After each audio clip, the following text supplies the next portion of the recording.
Bueno. Ahora sí, buen día a todos. Buen arranque de semana. En primer lugar, agradecer a todos los argentinos que se hicieron presentes en la ciudad de Córdoba y en todos los rincones del país para festejar la Revolución de Mayo. Este 25 de mayo fue distinto, volvieron a ocupar un lugar preponderante nuestros patriotas, nuestras tradiciones, nuestra ciudadanía y nuestros héroes. Un 25 de mayo donde en definitiva los argentinos, los ciudadanos de a pie, volvieron a ser protagonistas, donde la bandera argentina volvió a ser, sí, la verdadera protagonista en desmedro de las banderas políticas. Además, quiero destacar la ovación que los argentinos le dieron a nuestro ministro de Economía, Luis Caputo. La primera vez en la historia que un ministro de Economía de nuestro país recibe una ovación de tal magnitud y en un escenario, por supuesto, que todos conocemos, de restricciones presupuestarias. Es un país tan vilipendiado por el populismo que la verdad que es una bocanada de aire fresco para todos, saber que a pesar del ajuste, a pesar de los tiempos que estamos transitando, la gente acompaña el rumbo y es parte del nuevo orden que ha instalado el presidente Javier Milei. Los argentinos son la razón del cambio de paradigma que estamos viviendo en nuestra nación. Bueno, por otro lado, como ocurre en cada conferencia previa al viaje del presidente Milei, algunos detalles. Ahora en unos minutos más, de todas maneras, sale por todos los canales de difusión la agenda completa del presidente. Hoy a las 22:30 horas el presidente Milei va a viajar a los Estados Unidos de Norteamérica, previa escala en Lima, Perú. Por supuesto sabemos que estas escalas son desde lo técnico necesarias y obligatorias. A las 13:15 horas del martes va a estar aterrizando en la ciudad de San Francisco, allí en Estados Unidos.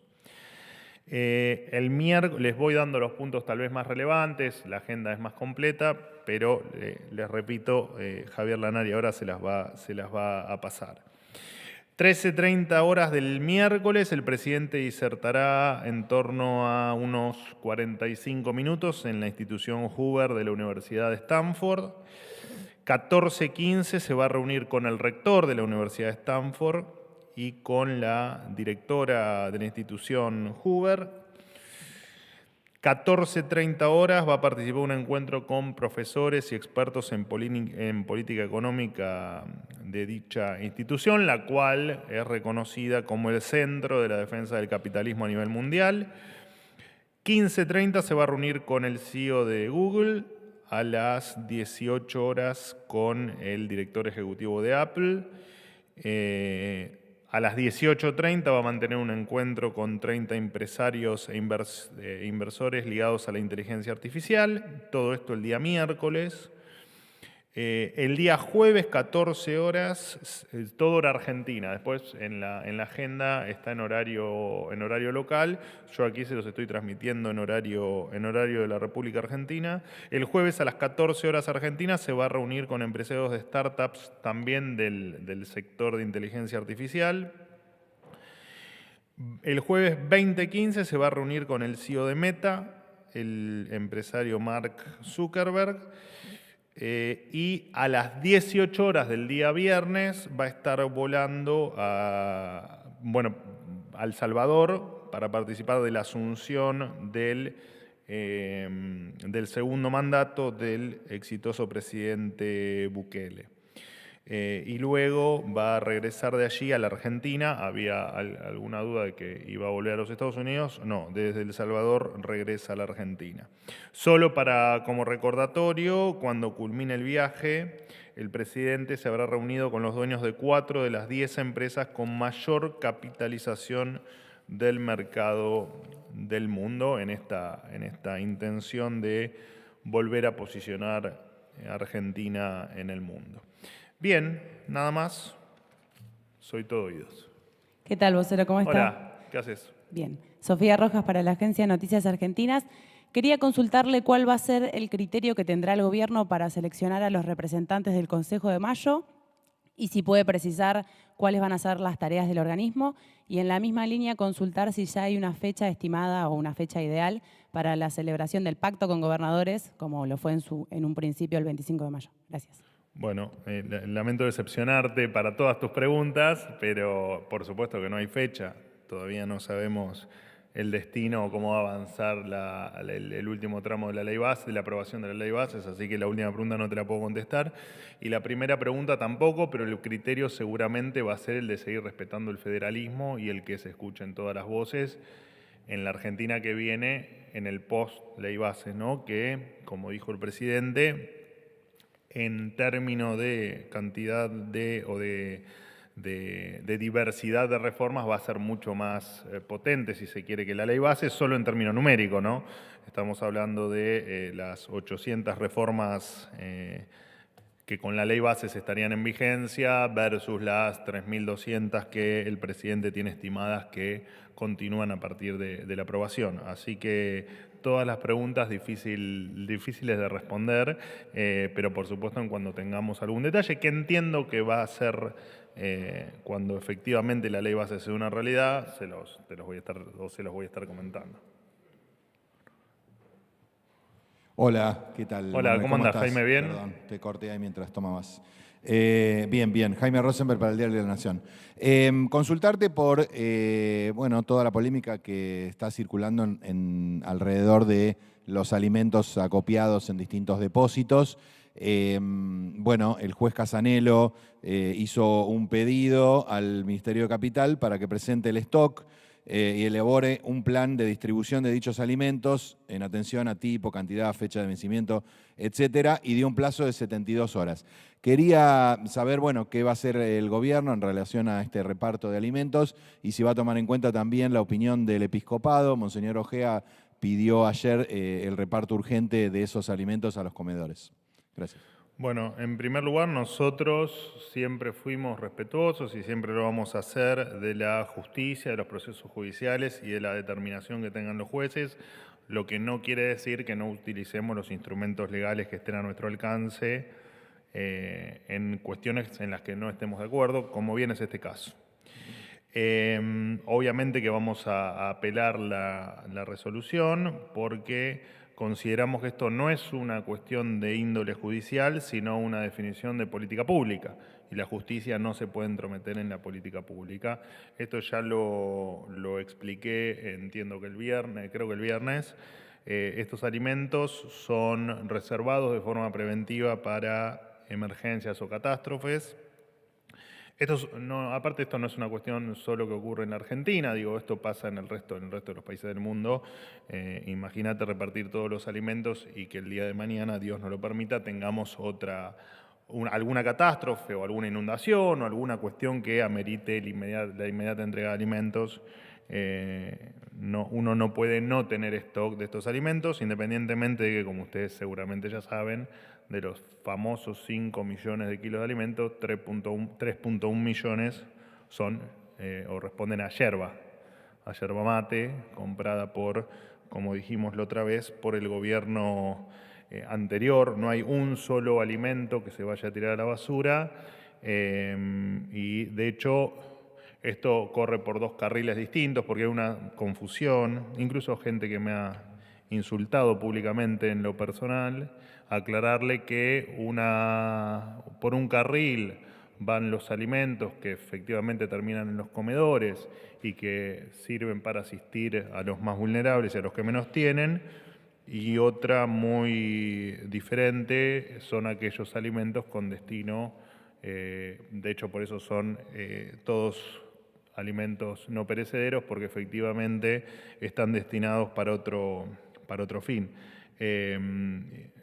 Evidentemente a algunos les molesta el que hayamos terminado con los intermediarios, con los cambios de alimentos y con todo un esquema que había en Argentina, donde seguramente había muchos beneficiarios a título personal que hoy ya no están y que se sienten dolidos por todo lo que pasa, porque claro, ¿no?, se terminó el usufructo personal que hacían de determinadas cuestiones. Así que, por supuesto que vamos a a presentarnos para mostrar que lo nuestro es un trabajo serio y que nosotros no hacemos populismo. Nosotros, por un lado, tenemos la política de asistencia y, por el otro lado, la política de mercadería para futuras catástrofes que, por supuesto, esperemos que no ocurran jamás. Y volver a recordar, no hay un solo alimento que esté bajo nuestra custodia que tenga el riesgo de efectivamente vencerse o que se pase su fecha de vencimiento, porque de hecho lo tenemos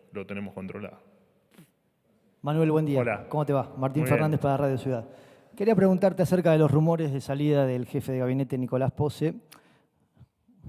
La semana pasada el presidente dio algunas precisiones acerca de movimientos que va a haber en el gabinete, que todos están en revisión. También dijo que Federico Sturzenegger podría llegar a ocupar una cartera, lo dijo en una entrevista televisiva la semana pasada.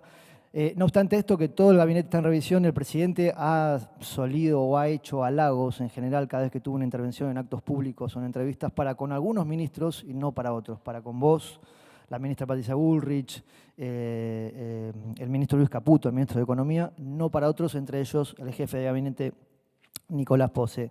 La pregunta es si esta cuestión acerca de la salida de Posse es infundada, si son rumores, ¿el gobierno tiene una hipótesis de dónde vienen los rumores, por qué se generan o si directamente se trata de una maniobra de desestabilización?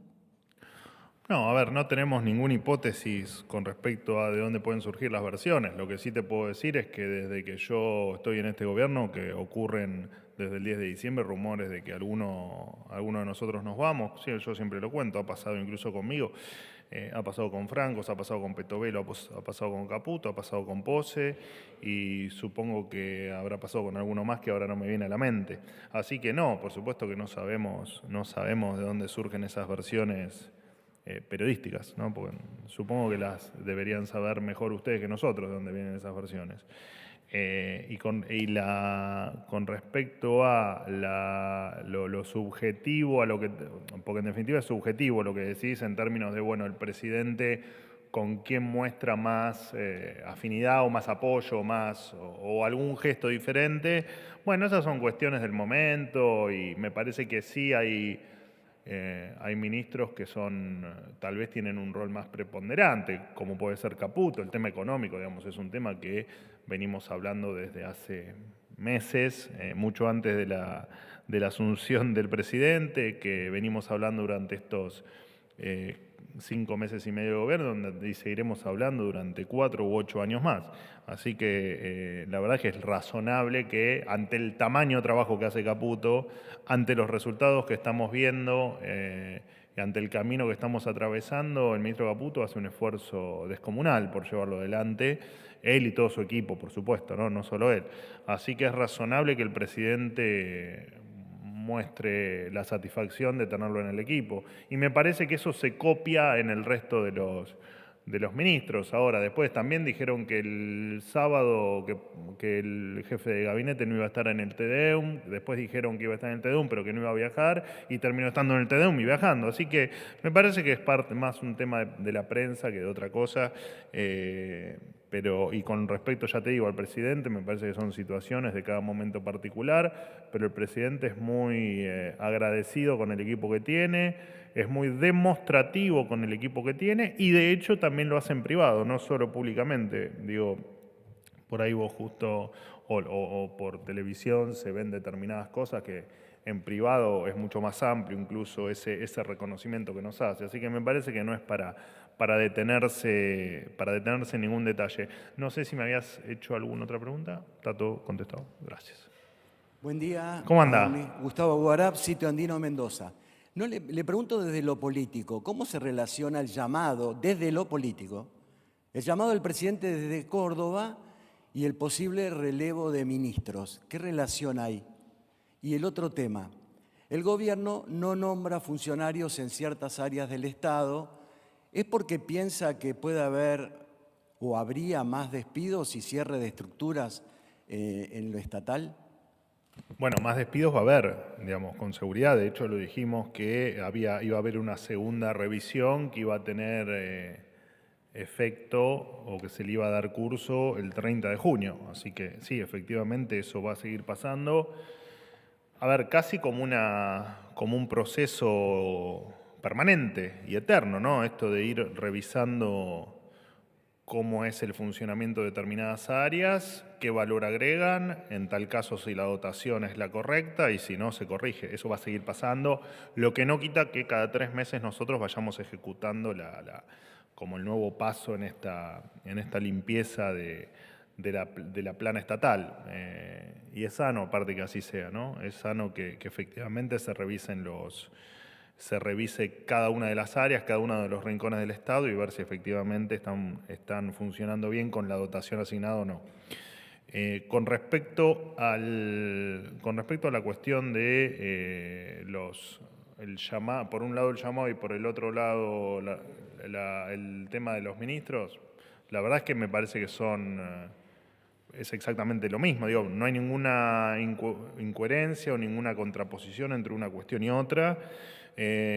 Sí creo que este llamado a la evaluación del gabinete que planteó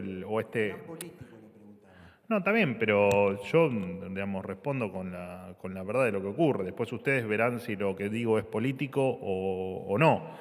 Pero lo cierto es que esta evaluación de los ministros ocurre desde el 10 de diciembre. De hecho, ya hubo funcionarios que se han ido. Así que no, digamos, me parece que esto es un trabajo permanente. Tal vez cuando habló el presidente en esa entrevista se entendió como que en un momento iba a haber una evaluación y en tal caso ahí sí iba a haber recambio de ministros, y me parece que eso puede pasar hoy, puede pasar en 3 meses o no puede pasar nunca, digo, porque la evaluación es permanente y porque aparte es razonable que así sea, porque alguien que no está a la altura de las circunstancias, que ya cumplió la función por la que se había sumado al gobierno, o porque efectivamente no cumple con lo que el presidente pretendía, ¿por qué va a seguir en el gobierno? Entonces, esa evaluación se da, te diría que permanentemente. Y parte de ese refinamiento, de esa mejora que en algún momento pueda llegar a tener el gabinete, es absolutamente compatible desde lo político o desde lo no político para seguir avanzando en las reformas y en la Argentina que queremos. Me parece que estamos hablando de lo mismo. Última pregunta. Hola Manuel, ¿qué ¿Cómo tal? andás? Eduardo Menegazzi para Infobae. ¿Cuál es la explicación que tiene el gobierno para los problemas que están ocurriendo con la provisión de gas? Aparte, perdón, siempre es Gallardo el que hace ruido. No es que varios hacen ruido, no, Gallardo hace ruido. Es el único que hace ruido en la sala. Perdóname, Bueno, te pido 1000 disculpas. ¿Me no, podrías repetir, por favor? Por favor. Quería consultarte cuál es la explicación que tiene el gobierno para los faltantes de gas que están ocurriendo. Una pregunta que ya te hice hace unos días, pero que ahora, digamos, se agravaron porque hubo cortes a las industrias para garantizar la distribución domiciliaria. También está faltando gas en las estaciones de GNC en La Plata, por ejemplo. Por un lado eso, y por el otro, el presidente Milei el otro día en Córdoba dijo que también lo había dicho en la rural, se iba a reducir el impuesto país. ¿Cómo se piensa implementar la reducción del impuesto país, teniendo en cuenta que es uno de los impuestos por los que más se recauda y que este gobierno incluso lo aumentó en determinado momento? Bueno, el tema del impuesto país está claro que es el primer impuesto que se va a eliminar porque está de la mano del levantamiento del cepo y el levantamiento del cepo, por supuesto que todos sabemos que es una de las prioridades de este gobierno.